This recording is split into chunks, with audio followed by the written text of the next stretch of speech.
श्री हरि का नाम संकीर्तनम यस्य सर्व पाप प्रणाशनम। जिन भगवान का नाम का संकीर्तन जो हम कर रहे थे, और भगवान का नाम जो हम माला पर जपते हैं, हरे कृष्ण कृष्ण कृष्ण हरे हरे, हरे राम राम राम हरे हरे, तो यह भगवान के नाम का जो संकीर्तन है वह सारे पापों का प्रणाश, पूर्ण रूप से नाश कर देने वाला।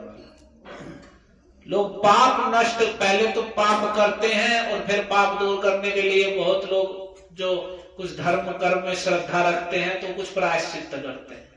और आजकल के लोग तो पाप वाप तो समझते ही नहीं है, उनका जीवन ही पापमय है, सारे काम ही पाप ही करने हैं उन्हें, मन में भी पाप है, कर्मों में भी पाप है, वाणी में भी पाप है, तो उन्हें पाप से बचना ही नहीं है, तो क्या पाप का विचार करें। तो पहले बड़ा विचार जो धर्मपरायण लोग थे तो पाप पुण्य का विचार करते थे कि ये पाप है, ये नहीं करना है, जो पुण्य कर्म है वही करने हैं। लेकिन अब आजकल लोग केवल विचार ही नहीं करते, उन्हें जो मन में आ गया बस वो करना है, वो पाप पुण्य तो विचार में ही नहीं है।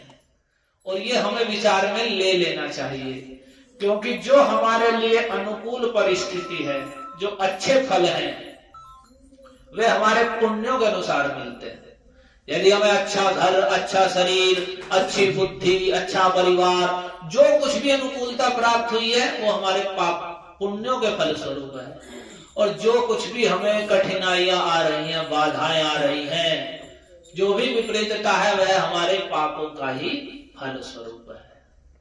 तो अगर हम पाप पुण्य का विचार नहीं कर रहे हैं और पाप करते जा रहे हैं, तो ये कर्म हमारे बीज जैसे बोए जाते हैं। जैसे बीज बोते हैं ना भूमि में, तो वैसे ही ये कर्म बीज स्वरूप हो जाते हैं। और जैसे जो बीज बोया है वह धीरे धीरे समय पर वृक्ष बनता है और फल देता है। तो जैसा बीज बोया है फल भी तो वैसा ही आएगा। आम का पेड़ का बीज बोया है तो आम ही जमेगा, यदि कीकर का बोया है तो कीकर जमेगा, नींबू का बोया है तो नींबू जमेगा। कोई ये कहने लगे कि मैं तो आम नहीं लग रहे हैं, नींबू लग रहे हैं, तो ये कैसे हो गया? तो जब बोया ही नींबू का वृक्ष है तो नींबू ही तो लगेंगे उसमें, आम कहां से लगेंगे? तो जब हमने कर्म ही पाप ही किए हैं तो उन पाप कर्मों के फल भी तो दुख कार्य होंगे, दुख देने वाले होंगे। हमने अन्य जीवों को दुख दे करके, पीड़ा करके, धर्म की मर्यादाओं का, सामाजिक मर्यादाओं का उल्लंघन करके गलत सलत उल्टे सीधे कर्म किए हैं, तो उनके फल भी तो वैसे ही उल्टे सीधे होंगे, अच्छे फल कैसे हो सकते हैं? और यदि हम शुभ कर्म करेंगे, अच्छे कर्म करेंगे, शास्त्र की, धर्म की मर्यादाओं का पालन करेंगे, भगवान की भक्ति करेंगे, भगवान के नाम का संकीर्तन करेंगे, तो हमें शुभ शुभ फल प्राप्त होंगे। तो जैसे एक दिन ही बीज लगाने से एक अचानक फल नहीं आता, समय आने पे उसका फल लगता है। पहले ईख बोते हैं तो साल भर में आके वो फसल उगती है, साल भर तक ऐसे परिश्रम करना होता है। तो कुछ लोग ये धारणा करते हैं कि हम तो, लोग इतने पाप कर रहे हैं, उन्हें तो कुछ भी नहीं हो रहा है, और हम तो अच्छे अच्छे कर्म भी करते हैं, हमें तो बड़े कष्ट आते हैं, और ये पाप कर रहे हैं, इन्हें तो कुछ नहीं फर्क पड़ रहा है, तो हम भी चलो पाप कर्म ही कर लेते हैं। लेकिन उन्हें जान लेना चाहिए कि वे पाप कर्म कर रहे हैं, वे निश्चित रूप से उसके फल को भोगेंगे। समय आने पर जो ही पापों के फल प्रारंभ होंगे तो वो दुर्दशा को प्राप्त करेंगे। तो ये देख करके कि जैसे कोई सोचे कि तो अभी ये वृक्ष लगा रहा है, कोई अभी नींबू के पेड़ लगा रहा है और पहले से उसके आम के पेड़ लगे हुए, आम का बगीचा है तैयार, तो अभी आम लग रहे हैं, लेकिन अभी वर्तमान में नींबू लगा रहा है, तो हम ये थोड़ी कहेंगे कि देखो नींबू के पेड़ लगा रहा है, आम मिल रहे हैं। पूर्व में उसके आम लगे हुए हैं तो आम के फल मिल रहे हैं, लेकिन अब जो नींबू लगा रहा है वो समय पे नींबू ही लगेंगे, उस पे आम नहीं लगेंगे। और कोई ये देख के सोचे तो नींबू लगा रहा है, इसे आम मिल रहे हैं तो मैं भी नींबू लगाऊं आम मिल जाएंगे, तो ऐसा नहीं होगा। तो जो पाप कर्म कर रहा है निश्चित रूप से उस पाप कर्मों के फल उसे भोगने ही है। स्वकर्म फल भोगमान, हम यहाँ संसार में और कुछ नहीं है, केवल अपने कर्मों के फल भोग रहे हैं। और मनुष्य योनि में है तो नए नए कर्म भी कर रहे हैं, अन्य योनियों में कर्म नहीं है, वे तो कर्म फल ही है, नया कर्म करने की उनकी कोई बुद्धि नहीं है कि क्या पाप है पुण्य है। वे तो जैसे प्रकृति के द्वारा नचाए जा रहे हैं वैसे नाच रहे हैं, पशु पक्षी आदि।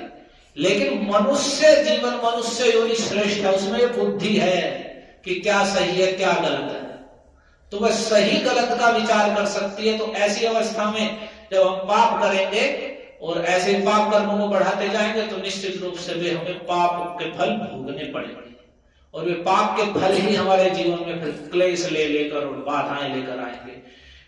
कैसे बाधाएं लेकर आएंगे? एक तो जब हम शुभ कर्म करते हैं, और उसमें भी सबसे बड़ा शुभ कर्म भगवान की भक्ति और भगवान की कथा का श्रवण, तो जो फल, शुभ फल प्राप्त होंगे वे तो है ही, लेकिन तत्काल हमारे हृदय में शुभ फल प्राप्त होता है, हृदय प्रसन्न होता है, मन में प्रसन्नता की प्राप्ति होती है, और तो वह सबसे बड़ा शुभ फल प्राप्त होता है। और वहीं जब व्यक्ति पाप करता है तो पाप के फल तो बाद में बहुत भोगेगा सो है ही, लेकिन पाप करते ही तत्काल वह अशांत और खिन्न मन वाला अवश्य हो जाएगा, बेशक वो बाहर से कुछ भी करता है, बन के दिखाए, लेकिन पाप करते ही उसकी शोभा कांति सब नष्ट होगी, और निश्चित रूप से उसके हृदय में भी वह दुर्वासना में पाप उसमें आ जाएंगे, और उसका मन निश्चित रूप से खिन्न हो जाएगा। तो वे तत्काल फल भी है, पाप करते ही हमारा मन एकदम दोष युक्त हो जाएगा, और हम परिणाम स्वरूप दुख, मन में ही दुख की अनुभूति करेंगे, और वे पाप का जब फल आएगा तो भी दूर भोगेंगे। और जब हम शुभ कर्म करेंगे तो शुभ कर्म हमें तत्काल मन की शांति देंगे, और समय आने पर उनके शुभ फल भी हमें प्राप्त होंगे। और भगवान की भक्ति तो ऐसी है, वे तो तत्काल ही क्लेशघ्नी शुभदा, कह रहे सारे क्लेशों को नष्ट कर देने वाली और सारे शुभ मंगल को देने वाली। तो भागवत के अंतिम श्लोक में यही कह रहे हैं, नाम संकीर्तनम यस्य सर्व पाप प्रणाशनम। अब बात आई कि अभी हमने सुन भी लिया कि हम शुभ कर्म करें और पाप कर्मों से हम बचें, लेकिन हमने पाप इतने कर लिए हैं और इतने पापी लोगों का हम संग कर रहे हैं कि वे पाप हमारे हृदय में बसे पड़े हैं। तो हम बचना भी चाहें, लेकिन मन में तो पाप वासना ही उठती है, तो कैसे बचेंगे? चलो हम आगे से पाप ना भी करें, पूर्व में जो पाप कर रखे हैं उनके फल तो भोगेंगे। तो कह रहे नाम संकीर्तन में सर्व पाप प्रणाशन, जो कृष्ण का नाम का संकीर्तन है वह सारे पापों का संपूर्ण रूप से नाश कर देता है। जो पूर्व में किए गए पाप हैं वे भी नष्ट कर देता है, और जो हृदय में जो पाप वासना के रूप में भरे पड़े हैं, सुश्रद्धा पूर्वक जब व्यक्ति हरिनाम का उच्चारण करता है तो हरिनाम उसके सारे हृदय के सारे जो मन में भी बसे पड़े उन सारे पापों को दूर कर देता है। चेतो दर्पण मार्जनम, जो चित्त रूपी दर्पण है, जो हृदय का शीशा है, दर्पण है जिसमें, उस दर्पण को पूर्ण रूप से स्वच्छ कर देता है। श्री कृष्ण संकीर्तनम, ये कृष्ण का संकीर्तन। तो हम अगर पाप कर्मों से बचना चाहते हैं कि हम पाप ना करें, और साथ ही साथ हमारे द्वारा जो अज्ञानता में और पूर्व काल में वे पाप हुए हैं उनसे भी हम बच जाएं, और हम भविष्य में हमारे मन में पाप वासना ना उठे, क्योंकि अगर मन में पाप बसे पड़े हैं ना चाहते वे भी हम उन्हें कर लेंगे। तो इसलिए हमें उन सब से बचना है, तो हमें नाम संकीर्तन करना होगा, क्योंकि वह सारे पापों का संपूर्ण रूप से, प्रणाश का मतलब पूरा पूरा नाश कर देता है, छोड़ता नहीं है कुछ भी, भगवान के नाम का संकीर्तन। लेकिन हमें दृढ़ता पूर्वक माला पर भगवान के नाम को प्रतिदिन जपना होगा, और ऐसे भगवान के यहाँ मंदिर पे या घर में बैठ करके अपने घर में स्वयं ताली बजाते हुए या कुछ ढोलक मृदंग करताल आदि के द्वारा स्वयं हमें कीर्तन करना होगा। तो वह भगवान के नाम का उच्चारण हमारे सारे हृदय में भी बसे हुए सारे पापों को धोकर साफ कर देगा, हृदय पूर्ण रूप से निर्मल हो जाएगा। और जब हृदय निर्मल होगा तो उसमें सहज ही फिर भगवान आकर बैठ जाएंगे। दूषित हृदय में भगवान आकर नहीं बैठते हैं। तो नाम संकीर्तन में से सर्व पाप प्रणाशन, और प्रणाम की हम बात कर रहे थे, प्रणामो दुख शमनस, जो भगवान का प्रणाम है वह क्या है? जब हम, जैसा हमने सुना कि हम अहंकार का त्याग करके हृदय से वाणी से बोलकर भगवान के सामने साष्टांग लेटकर मस्तक टेक कर प्रणाम करेंगे, हे कृष्ण मैं आपको नमस्कार करता हूं, तो ऐसा करने पर कह रहे हैं भगवान को प्रणाम ही दुख का शमन कर लेता है, खींच लेता है सारे दुखों को। जो ही कोई जीव भगवान को प्रणाम करता है तो कृष्ण उसके सारे दुखों का शमन कर लेते, खींच लेते हैं। ये विशेष भगवान को प्रणाम करने मात्र से। हम सोचिए कि दूसरी लोग अपने दुख को दूर करने के क्या क्या प्रयास करते हैं, लेकिन वह सारे प्रयास एक और भगवान को किया गया हृदय से प्रणाम एक और। प्रणतक क्लेश नाशाय गोविंदाय नमो नमः, जो अपनों प्रणाम करने वालों के क्लेश का नाश कर देते हुए भगवान गोविंद हैं, उन्हें नमस्कार करना चाहिए। तो भगवान को किया गया प्रणाम सारे दुखों का शमन कर लेने वाला है। तो हमारे सारे दुख भगवान सहज ही हर लेंगे प्रणाम करने मात्र से, और उनके नाम का संकीर्तन करने से हमारे सारे पाप दूर हो जाएंगे और हृदय निर्मल हो जाएगा। और उस निर्मल हृदय में फिर भगवान सहज ही आकर निवास करने लगेंगे और हम परम आनंद में मग्न हो जाएंगे। जैसे सामान्य गीत में भी गाते हैं ना कि राम नाम के साबुन से जो मन का मैल छुटाएगा, निर्मल मन के दर्पण में वह राम के दर्शन पाएगा। तो जब भगवान के नाम के द्वारा हम अपने मन का, हृदय का जो मैल है, इसमें दुर्वासनाएं पाप वासनाएं भरी पड़ी हैं, वे कब छूटेगी? पर जब हम हरिनाम का उच्चारण करेंगे। जैसे बहुत दिनों से किसी को जमी हुई कोई दर्पण है और बहुत दिन से उस पर धूल जम गई है, पूरा मैला हो गया है, तो रगड़ रगड़ कर उसे साफ करना होगा, तो वह स्वच्छ होगा तो उसमें अपना मुख दिखने लगेगा।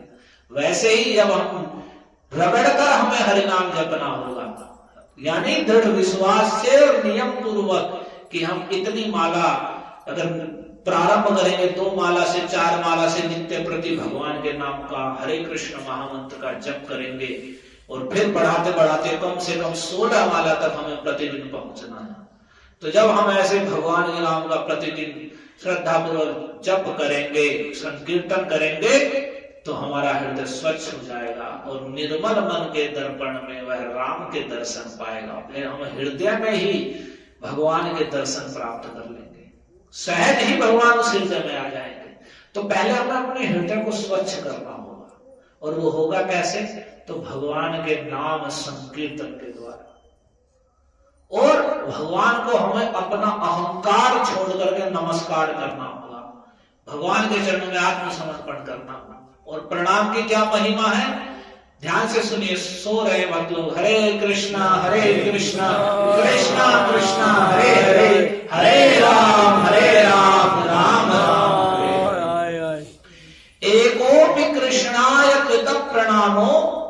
महाभारत में वर्णित श्लोक, एकोपि कृष्णाय कृत प्रणामो दशाश्वमेधावभृतैर्न तुल्यः।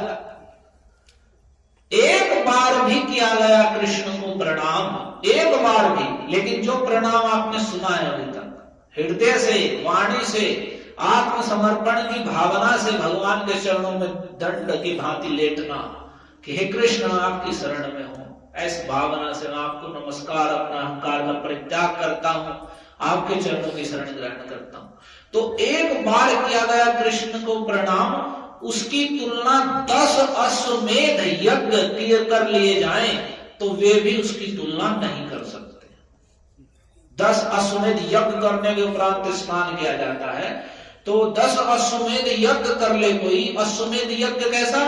जो आपने सुना होगा कि पूरी पृथ्वी को जीत कर घोड़ा छोड़ दिया जाता था, और उस घोड़ा के पीछे पीछे सेना चलती थी, और सेना को अगर कोई उसको रोक लेता था, कोई ये स्वीकार नहीं करता था कि मैं इनकी अधीनता नहीं स्वीकार कर रहा हूं, कोई राजा, तो युद्ध के द्वारा फिर उसे अधीन किया जाता था। पूरी पृथ्वी को जीत करके वो यज्ञ होगा, और ऐसे कोई पूरी पृथ्वी को 10 बार जीत ले और ऐसे बड़े यज्ञ करे और पूरे नियम से एक एक मंत्र का पाठ ऐसे श्रेष्ठ ब्राह्मण ऋषियों के माध्यम से, और समस्त जनमानस और जो भी पशु पक्षी सबको भोजन आदि प्रदान करना, तो इतना बड़ा अश्वमेध यज्ञ जो पहले बड़े बड़े राजाओं ने किए हैं, महाराज भरत आदि, और या जैसे राजसूय यज्ञ महाराज युधिष्ठिर ने किया, भगवान राम ने, और पूर्व में दशरथ जी ने अश्वमेध आदि यज्ञ किए, तो वैसे 10 अश्वमेध यज्ञ कर ले वह तो भी तुल्य नहीं होगा। क्यों? तो कह रहे 10 पुनरेति जन्म, जिसने 10 अश्वमेध यज्ञ भी कर लिए पूरी पृथ्वी को जीत करके, तो वह पुनरेति जन्म, वह अपने उस पुण्य का फल ही भोगने के लिए पुनः जन्म लेगा। उसे इस संसार में ही आना पड़ेगा। बेशक उसके पास धन ऐश्वर्य वैभव सब कुछ रहे, उस यज्ञ के फल स्वरूप या स्वर्ग में वास करे, फिर भी उसे इस लोक में आना ही पड़ेगा। बेशक वह सुख ऐश्वर्य को रहे, क्योंकि उसने अश्वमेध आदि यज्ञ किए, तो लेकिन वह दुख में इस संसार से नहीं निकल पाएगा 10 अश्वमेध यज्ञ के बल पर भी। परंतु कृष्ण प्रणामी न पुनर्भवाय, 10 अश्वमेध यज्ञ करने वाला पुनः जन्म मृत्यु के चक्र में गिरेगा, लेकिन कृष्ण प्रणामी न पुनर्भवाय, लेकिन जिसने कृष्ण को प्रणाम किया है दोबारा इस दुखमय संसार में नहीं गिरेगा। तो इसलिए एक बार भी कृष्ण को किया गया प्रणाम की 10 अश्वमेध यज्ञ भी तुलना नहीं कर सकते हैं, क्योंकि वे सब कर्म हमें संसारिक फल दे सकते हैं। जो दूसरे पूजा पाठ करते हैं वे हमें संसारिक फल दे सकते हैं, छोटे कुछ धन संपत्ति ऐश्वर्य, कुछ रोग दुख पीड़ा दूर हो गई, वे हमें संसार के दुखों से सदा के लिए नहीं छुटा सकते। अगर हमें सदा के लिए छूटना है तो हमें भगवान की भक्ति रूप वास्तविक सर्वोत्तम धर्म को ग्रहण करना होगा, भगवान के नाम का जप करना, भगवान को नमस्कार करना जिसमें प्रधान है।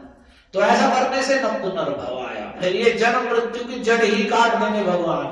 रोग दुख पीड़ा से भरे हुए संसार की जो जड़ है कि हम इस संसार में गिर रहे हैं, यही समाप्त हो जाएगा, भगवान के चरण कमलों को प्राप्त कर लेंगे। इसलिए जब यम के दूत अजामिल वाले प्रसंग में अजामिल ने नारायण बोल दिया और वे छोड़कर चले गए यमराज के पास, तो उन्होंने कहा कि आप हमें बताइए किसको लाना है किसको नहीं लाना है।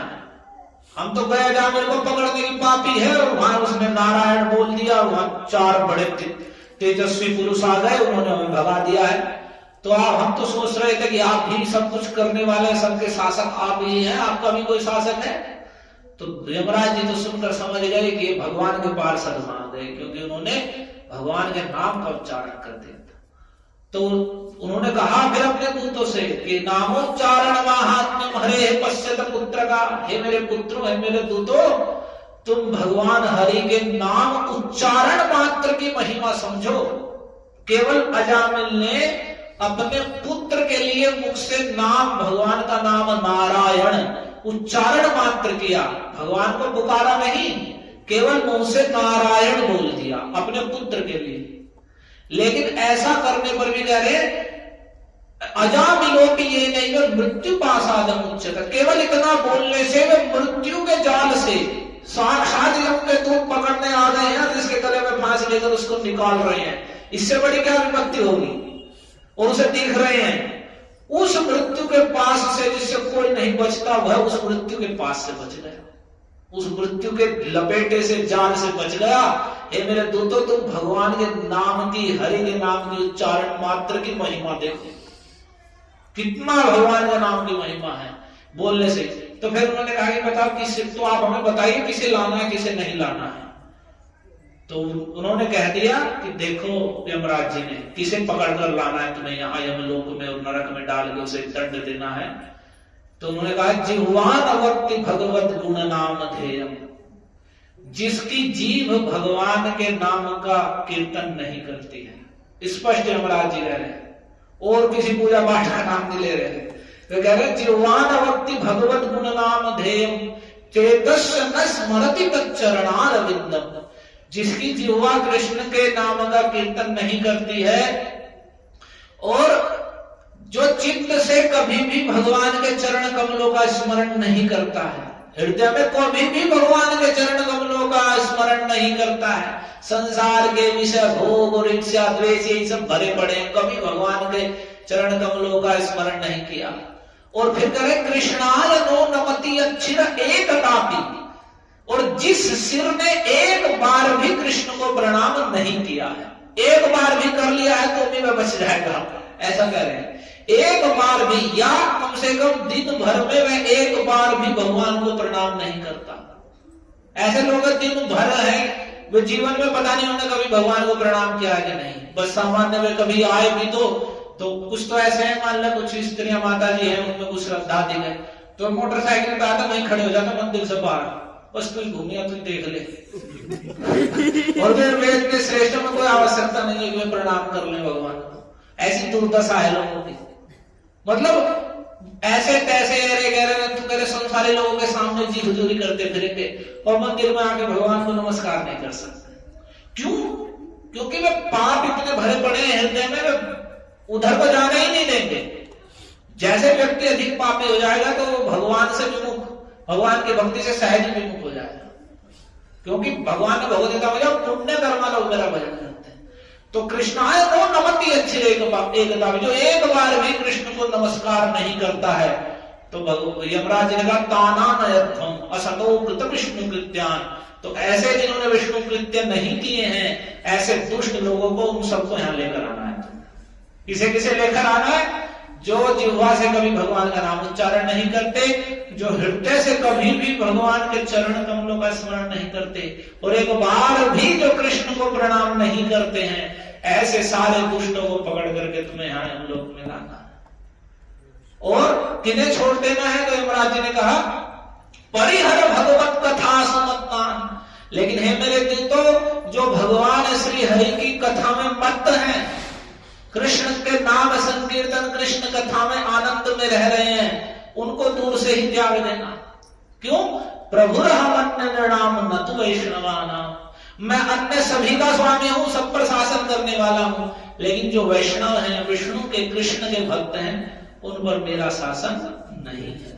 तो जो भगवान की कथा में मत्त हैं, उन्हें छोड़ करके अन्य सभी जो कभी भगवान का नाम नहीं गाते, कभी प्रणाम नहीं करते, कभी हृदय से कृष्ण के चरण कमलों का स्मरण नहीं करते, उन्हें सबको लेकर यहाँ। तो अगर हम तो भगवान को प्रणाम एक बार करने की इतनी महिमा है कि अगर एक बार भी प्रणाम नहीं किया उसे लेकर आना, यानी एक बार भी भगवान को प्रणाम कर रहे हैं हम प्रतिदिन, तो भी हमें यम के दूत नहीं स्पर्श कर सकते। इतना भगवान का प्रणाम की अद्भुत महिमा है। तो भगवान का नाम उच्चारण सारे पापों को नष्ट करने वाला, और उनको प्रणाम करना सारे दुखों का शमन करने वाला है। तो प्रणाम दुख शमनस तम नमामि हरि परम। उन परमेश्वर भगवान श्री हरि को हम नमस्कार करते हैं। ऐसा कह करके भागवत को विराम दे। जय भागवत का अंतिम श्लोक है।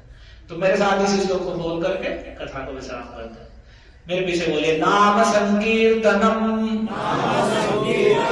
यस्य सर्व पाप प्रणाशनम प्रणामो दुख शमनस तम नमामि हरिं परम। हरे कृष्णा कृष्णा कृष्णा हरे हरे, हरे राम राम राम हरे हरे, हरे कृष्णा कृष्णा कृष्णा हरे हरे, हरे राम राम राम हरे हरे। ग्रंथराज श्रीमद् भागवतम की जय, नाम संकीर्तन यज्ञ की जय, श्री रविवार संकीर्तन यज्ञ महोत्सव की जय, श्री राधा मदन मोहन जी की जय, श्री प्रभुपाद की जय।